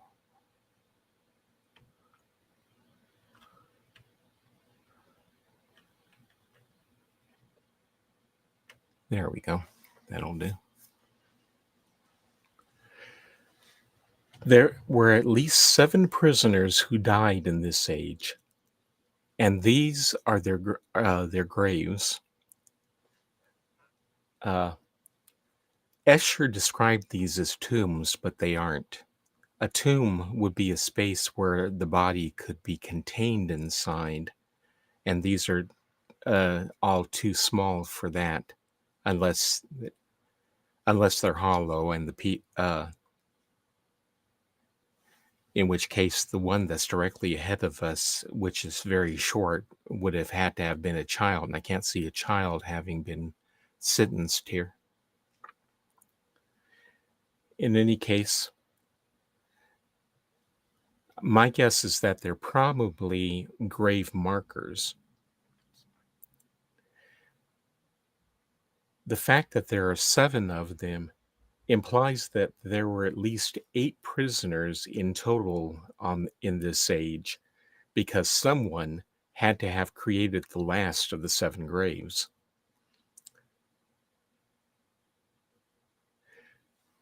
If these are grave markers, though, they are not typical of how the Denis normally marked graves. There aren't any graves in the Denis caverns except for the tomb of the great king, which technically isn't a grave. It's just the temple where King Alcindar had himself sealed with all of the linking books to ages infected with the Pinto plague. It's known that the Denis had funeral services, but very few Denis were ever buried in the caverns, since every inch of rock that was stable enough for building was important to them. When a Denis citizen died, a funeral would be held by their family. After the funeral service, the bodies were turned over to the Guild of Burial Workers, and that was the last time the family would see them. The guild linked them to a burial age where they were laid to rest. The burial workers had one or more burial ages. The one whose name has been mentioned is Tenagamarus. The name of that age appeared in the Book of Tiana.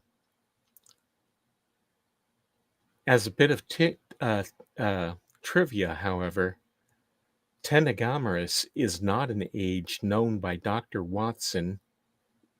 David Wingrove, who wrote the novels based on information supplied to him, made up things that he didn't have facts for. I spoke with Watson about it, and he was unable to find anything in DRC records about a word or words related to Negameris.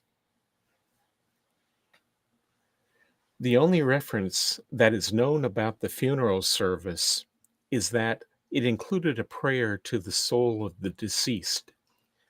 The priest would end it with, "May Yavo receive your soul," and the people at the funeral would reply, "May we meet again in the perfect age." But that wasn't universal.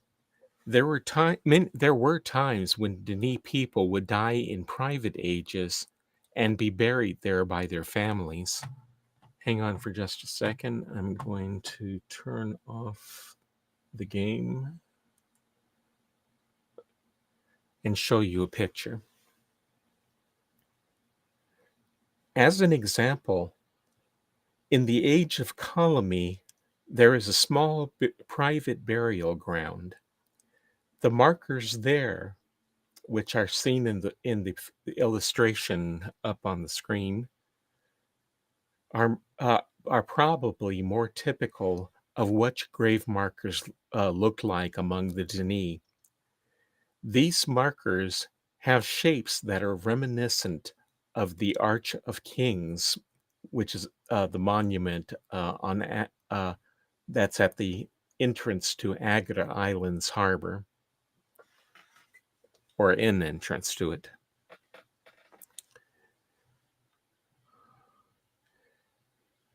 Kahi is asking, did they just link the departed or did they inter them? The answer is that they just linked the departed. Basically, we don't know whether or not the Denis used coffins or caskets or anything like that. But the point is that the body, in whatever type of containment it had at the funeral, would immediately afterward be taken by the Guild of Burial Workers to their the age or an age of where they would be buried, and that's where they would be interred.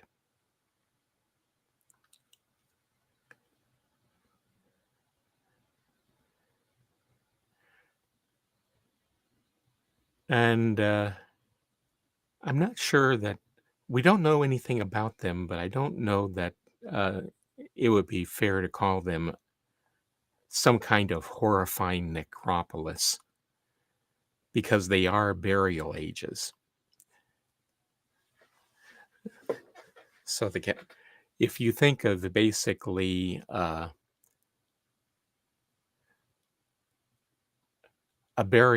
cemetery here on Earth only expanded to take up the whatever space is needed for however many millions of people die in Denis. That's probably. Oh no, they were definitely attended to. Okay, did we have any other questions? Well, Dreamer 3 were these solitary exiles. Yeah.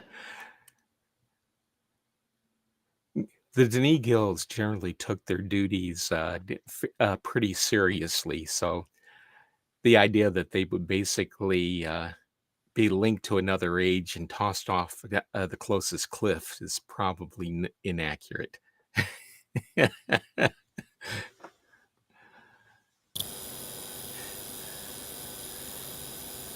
I like Verna's thing about just a pile of bodies at the Lincoln Point.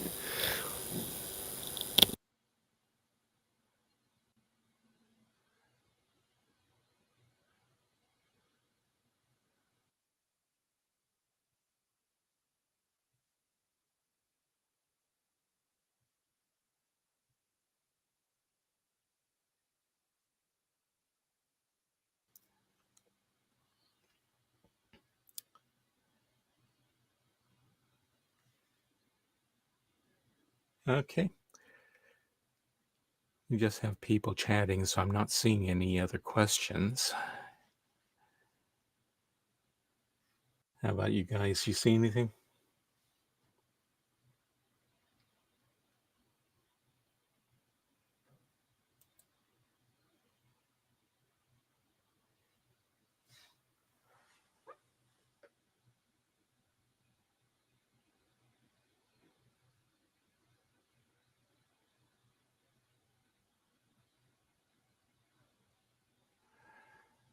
Um, Dreamer in the string chat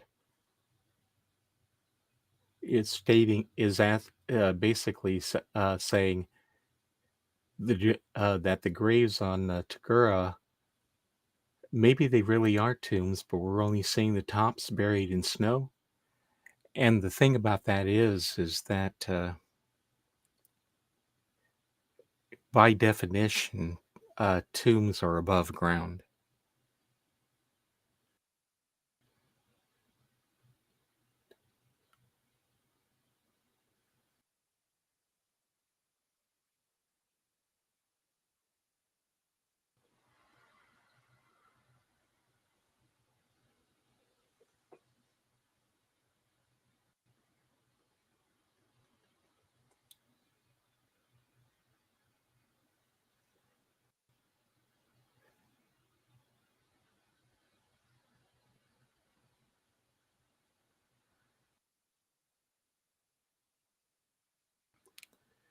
Uh, Spire, which was the prison age of Syria, S- Cyrus.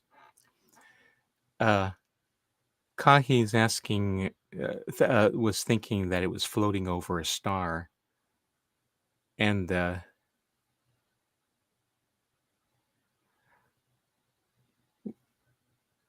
she was. The thing about that is that we never get to look down when we're in Spire, so we don't know where. The assumption has always been that it was just a very great distance above the ground, and it was pretty much sheer crystal, so there was no way to climb down it. Actually, there is a view of that at the very bottom of Spire. Oh, there is. There is, and I always thought it wasn't a star. I assumed it was a gas giant like Jupiter or the other outer planets in our system. Well, if you're looking down at it and you aren't burning up, I assume that you're probably correct that it's something else.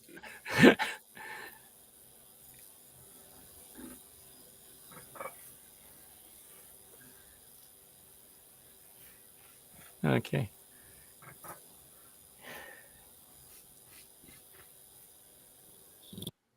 And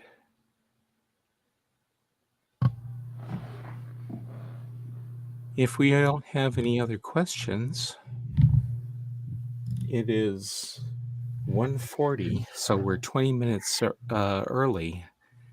And here I thought that since we were covering three ages, that we be or three places that we be going overtime. I'm pleasantly surprised to find out that we aren't. Hmm. Yeah. I'm glad that the bodies don't just drop down around the cleft. Yeah.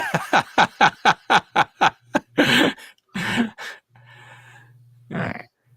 That would give it that would give that song "Let the Bodies Hit the Floor" a whole new meaning, huh? So with that due, I can close out the Yep. tour. Absolutely. I want to thank everyone, our historian Larry and Arte, Mirfat, and Mirabot, who do our technical stuff when we do walk through these ages, and me and Susan being your hosts for the tour. Don't forget to donate to the CavCon so that we can keep bringing you these tours every month as well. It helps us to bring this out to all of you. and be sure to share this with your friends and family on your social media platforms so that more people can experience these tours. Um, as well as look for the upcoming events Oh coming up yes. Let me in get the that. counter. Let me get that over on. Let's see. Where is we?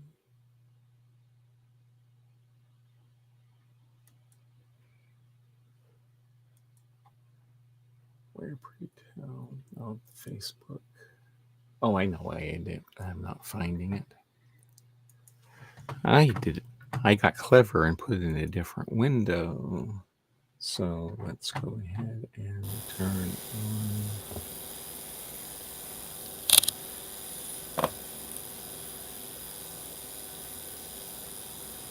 There we go. I now have a list of the events today in the stream window. Uh, the only things that are really germane to us at this particular moment is the fact that Story Night will be held at 1400 key time and again at 2330 key time. And since that's Arte's department, I'll turn it over to him. Well, thank you. Um, we're covering the story of the fall as told in the Book of Tiana. And for tonight's story, we will learn about the birth of a sickly child, a master forger, and a philosopher.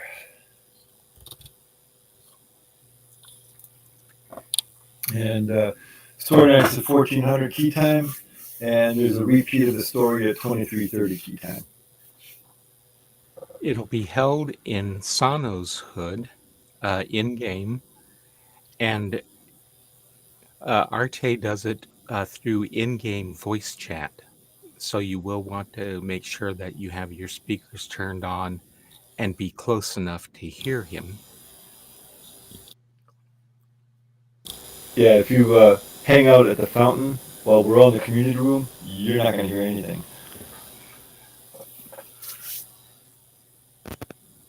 So make sure you got your speakers on or headset on or earbuds or listening device of your choice. And you hold the event in the community room? Yes. Okay. That's at the top of the stairs from the fountain, the big amphitheater looking thing. And the only other thing going on today that hasn't happened yet is Ayuhik Night in the competitive Myst Online League hood. And that is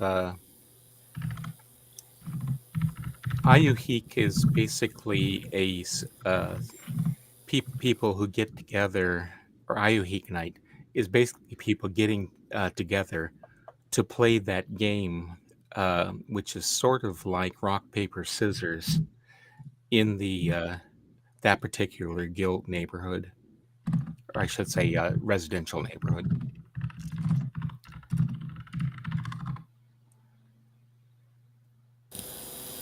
Except instead of rock, paper, scissors, it's book, ink, beetle. Mm-hmm.